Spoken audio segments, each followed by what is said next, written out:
Boy, what a Sunday, huh? Yeah. I caught the end of your panel with the other writer guest. Oh yeah, David Wise. David Wise, I really liked his reaction when you said, when we turned Megatron into an Autobot.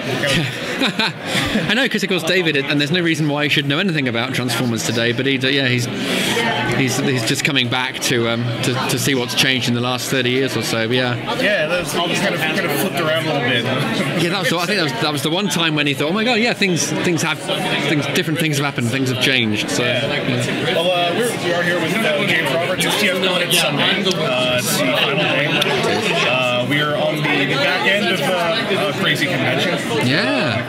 And it seems like you've got a pretty good setup here. You're selling scripts, you've got comic books. I've tried to be more organised this year. So at each convention I do, I bring along, I produce more scripts to offer.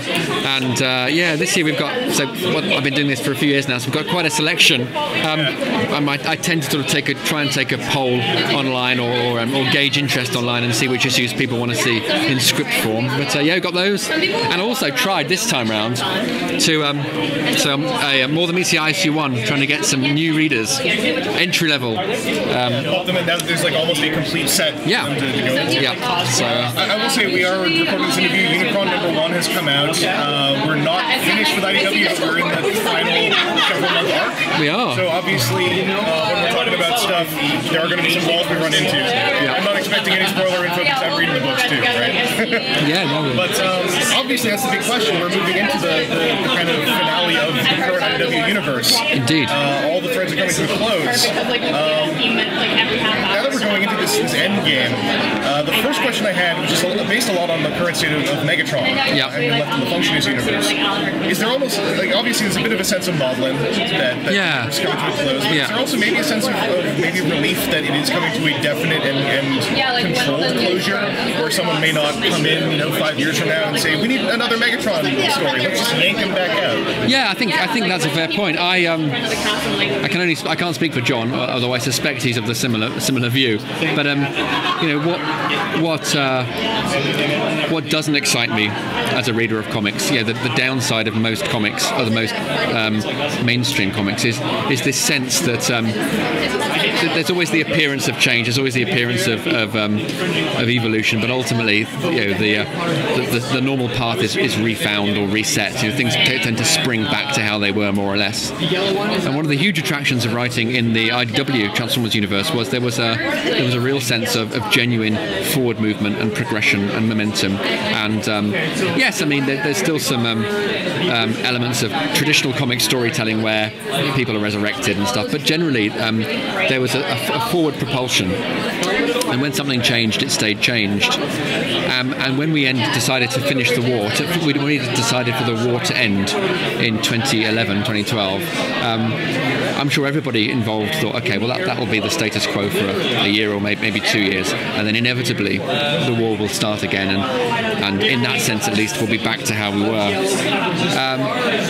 And John and I knew that we weren't going to be writing these comics forever, and we imagined before these latest plans, we would stop, new writers would come along, pick up where we left off and whatever, we'd still be within the same universe. And I guess in that context we thought, and then the war will probably start again and whatever. So, in a very roundabout way, the idea that actually everything is coming to an end, there is a full stop, not just on our respective series, but on the continuity as a whole, that risk is done away with. So we know that actually the IDW universe will have a beginning and a middle and an end, and that's exceptionally rare these days. So it's one of those instances where the need to reboot and refresh and start again, I think, works in our favour, because we would have had a sort of 14-year body of work, probably 500 issues or whatever, and it will stand alone, stand on its own 2 feet as a complete entity. You have to worry about being dealt with people calling you you up saying, by the way, do you know what they did with your character? Yeah, I mean, there is part of that too. I know, and so the better part of me says, really talented people, more talented people would have come along and done amazing things with characters that I helped create, and it would have been exciting as a reader to see where it went. So I'm a bit conflicted, and I do hope that the likes of Rung and Nautica, or Anode and Lug and all those things, I hope they've got an afterlife in the new continuity somehow. I'm sure the new continuity, there's a lot of hope that it will at least have a lot of the spirit of the current state of things, that are forward-thinking, progressive spirit. Yeah, I'm hoping it will, and I have no reason to think that it won't cherry pick the good bits, the best bits, and then make something new of them. And I guess, like, moving into the post end of the current IDW state, and this is kind of a yes or no question, I guess. It's not saying what you think you'll work on or what you want to work on. Do you feel you're going to be working once this ends right away, or are you going to take some time away from writing in general? There'll be other projects and other things I do, other non-Transformers things. I've been very, very focused on, myopically so, on Lost Light for a long time now, and so I'm going to pick up and start working with other ideas, and a few people have asked me what's around the corner, and I've had conversations with various comics companies about creator-owned stuff, so I think that's what's going to happen next, something entirely new. Well, I don't want to take up too much of your time. I very much appreciate, we're kind of sitting right here at James' booth, in between some panels. My final question for you really is kind of a fun one. This is something we talked about some years ago, and it comes up a lot.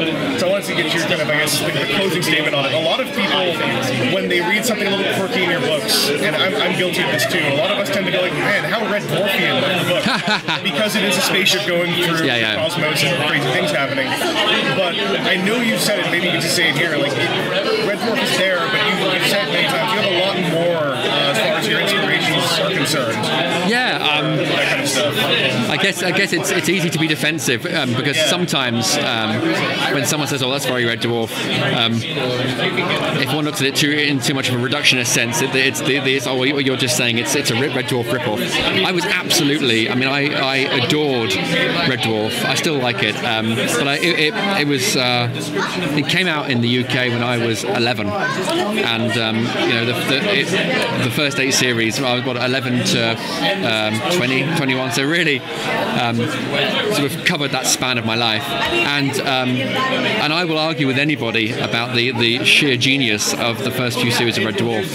That fantastic synthesis of character-driven storylines, real high-concept science fiction stuff, and I guess aesthetically this idea of a battered, run-down spaceship with some people that don't really want to share the same space, sort of making its way slowly into the unknown. That's definitely there's definitely parallels there with Lost Light. But then I would say, Red Dwarf doesn't have a monopoly on any of those elements. I mean, Darkstar was an influence on Red Dwarf, and I've said before, Justice League International has as much of an influence on this.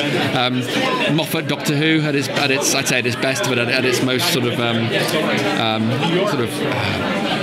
science fiction high concept, stuff. And it's an Arrested Development and Community and all those things. It's an amalgam of different ideas, but Red Dwarf's definitely a strong flavour in there.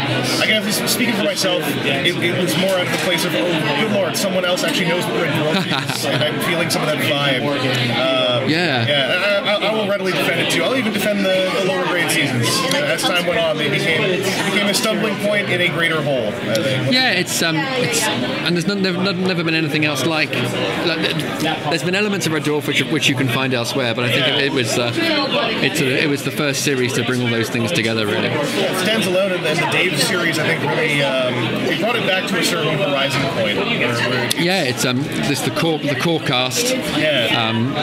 It's still doing all right, actually. It's still doing all right.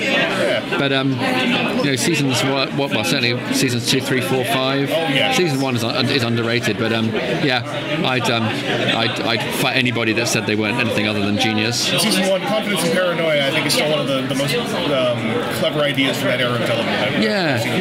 I think Red Dwarf was what tuned me into like single pitch sci-fi. So what if your hallucinations were solid, or what if you contracted a luck virus? What if you could walk through photographs back in time?